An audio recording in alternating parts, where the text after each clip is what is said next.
شكرا السيدة الرئيسة. السيد الوزير المحترم، بداية نثمن الجهود مبذولة، إلا أن ما تحدث عنه لا يعد أن يكون إجراءات تنظيمية عادية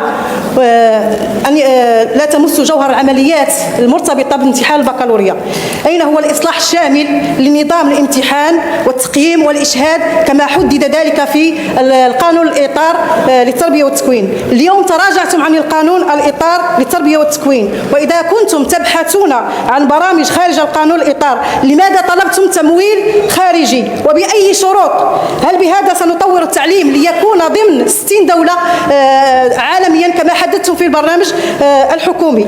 السيد الوزير، أم هو اختيار التقهقر المستمر في ترتيب المغرب الذي عرف أرقاما قياسية ومقلقة؟ السيد الوزير، نسبة النجاح بلغت السنة الماضية حوالي 44%. ماذا عن هذه السنة التي عرفت تعثرات عديدة بسبب سوء تدبير الحكومة لاحتجاج النظام الأساسي؟ فهناك هدر زمني وصل أكثر من 3 شهور، فشل في برنامج الدعم التربوي، تقليص الدروس، غياب تكافؤ الفرص بين القطاع الخاص والعام.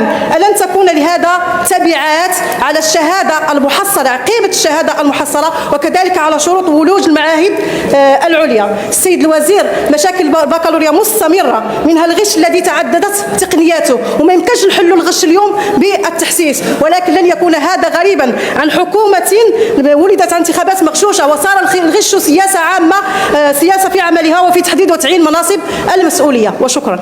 شكرا السيدة النائبة. تعقيب الفريق الدستوري الديمقراطي الاجتماعي.